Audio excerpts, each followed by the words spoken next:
Hard thing to accept, but in our lives, we are getting out of our life right now exactly what we believe we're worthy of, exactly what we think we deserve.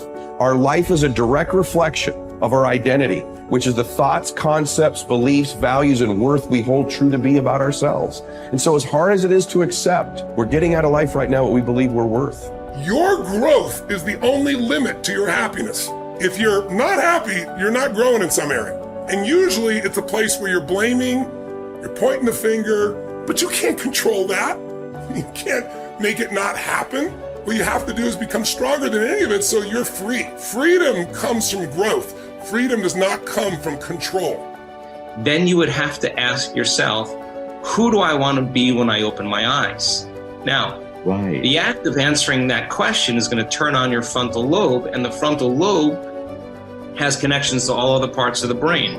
And it's interested in answering that question because it is the creative center. So as it begins to scan the landscape of the brain, it can only gather information from things you've intellectually learned or things you've experienced in your life.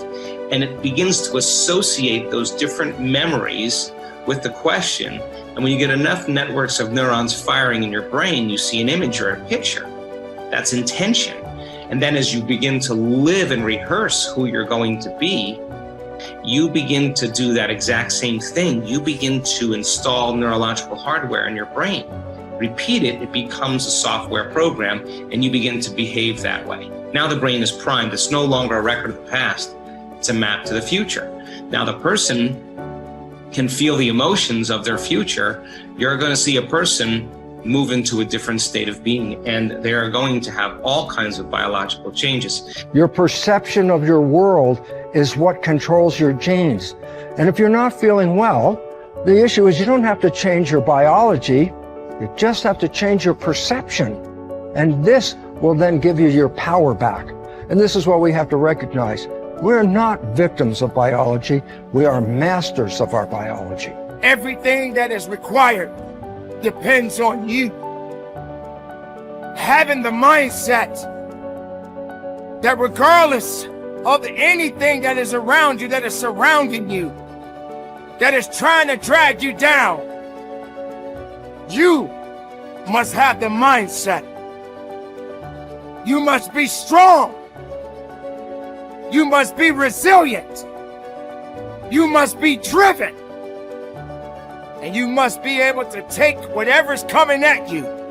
What goes out is what comes back. That all, as you sow, so shall you reap. I mean, it's in every great institution that there is in the world, whether it's a religion or a philosophy or whatever. What you put out is what comes back. Whatever you plant is what you're going to get back. And the more that you put out honesty, just because it's what you are, because you are being honesty, you're not trying to be honest, you are just being honesty, then that's what will come back to you on a regular basis. And when it doesn't, you'll just see that as another test for you to pass. This comes from Einstein. He said, the most important decision any human being must make is whether or not you live in a friendly or a hostile universe. Now, he could have said realization, but he didn't. He said decision. You have to decide, because there is no empirical truth. You don't live in either a friendly or a hostile universe. You decide, and that perception, that viewpoint from which you judge everything else that happens in your life will be colored by whether or not you think it is a universe that is working for you or against you. And it's a choice. But most people think of their viewpoint as being patently real, as being just objective and true. And so they never stop to question the fact that they actually decided that at some point, either because their parents acted in accordance with that it was either hostile or friendly, and they just absorbed that, or their friends or the people that they work with or whatever.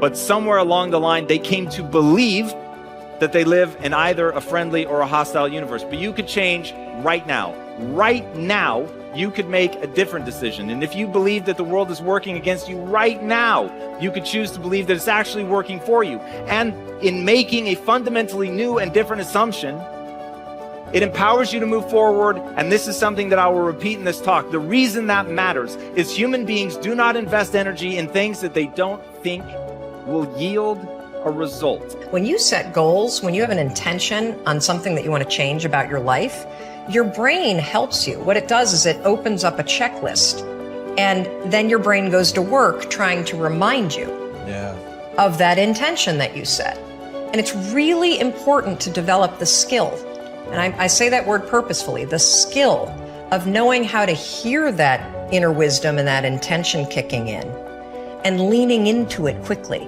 So for me, my brain saying, that's it, right there, move as fast as a rocket, Mel. I wanted to change my life. And I think most people that are miserable or that are really like dying to be great and dying to have more, we want to change. We want to live a better life. We want to create more for our families. We want to be happier. The desire is there. Again, it's about how do you go from knowledge to action. So the first thing in this story that's important is realizing that the answer was in me. And my mind was telling me, pay attention. Could have also been the bourbon. I had a couple of Manhattans that night. But anyway, the next morning, the alarm goes off, and I pretended NASA was there. It's the stupidest story. I literally went 5, 4, 3, 2, 1. I counted out loud, and then I stood up. And I'll never forget standing there in my bedroom. It was dark. It was cold. It was winter in Boston. And for the first time in 3 months, I had beaten my habit of hitting the snooze button. I couldn't believe it. And I thought, wait a minute. Counting backwards? That is the dumbest thing I've ever heard in my entire life. Well, the next morning I used it again and it worked. The next morning I used it again and it worked. The next morning I used it again and it worked. And then I started to notice something really interesting. There were moments all day long,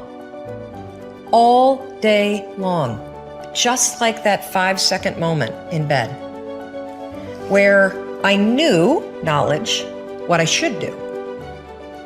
And if I didn't move within 5 seconds, my brain would step in and talk me out of it. Every human being has a 5-second window, might even be shorter for you. You have about a 5-second window in which you can move from idea to action before your brain kicks into full gear and sabotages any change in behavior. Because remember, your brain is wired to stop you from doing things that are uncomfortable or uncertain or scary. It's your job to learn how to move from those ideas that could change everything into acting on. Take action. When you start to walk, talk, dress, and behave like the top people, you soon begin to feel like the top people. You will treat other people like the top people do. You will work the way the top people work. You will start to get the results that the top people get. In no time at all, you will be one of the top people yourself. It may be trite to say, fake it until you make it, but there is a lot of truth to it. Your main job in life is to create the mental equivalent within yourself of what you want to realize and enjoy in your outer world. Your focus must be on creating the beliefs within yourself that are consistent with the great success you want to be in your outer world. You achieve this by challenging your self-limiting beliefs, rejecting them, and then acting as if they did not exist. You reinforce the development of new life-enhancing beliefs by increasing your knowledge and skills in your field to the point where you feel equal to any demand or challenge. You accelerate the development of new positive beliefs by setting bigger and more exciting goals in every area. Finally, you act continually as if you were already the person that you desire to be. Your aim is to reprogram your subconscious mind for success by creating the mental equivalent in everything you do or say. Make a decision this very day to challenge and reject any self-limiting beliefs that you might have that could be holding you back. Look into yourself and question the areas of your life where you have doubts about your abilities or talent. You might ask your friends and family members if they see any negative beliefs that you might have. Often, they will be aware of negative self-limiting beliefs you have that you are not aware of yourself. In every case, once you have identified these negative beliefs, ask yourself, what if the opposite were true? What if you had the ability to be extraordinarily successful in an area where you currently doubt yourself? What if you had been programmed from infancy with genius ability in a particular area? For example, What if you had within you right now the ability to earn and keep all the money you could ever want throughout your life? What if you had a golden touch with regard to money? If you absolutely believed these things to be true, what would you do differently from what you are doing today? Your beliefs are always manifested in your words and actions. Make sure that everything you say and do from now on is consistent with the beliefs that you want to have, and the person that you want to have, and the person that you want to become. In time, you will replace more and more of your self-limiting beliefs with life, enhancing beliefs. Over time, you will completely reprogram yourself for success. When this occurs, the transformation that takes place in your outer life will amaze you and all the people around you.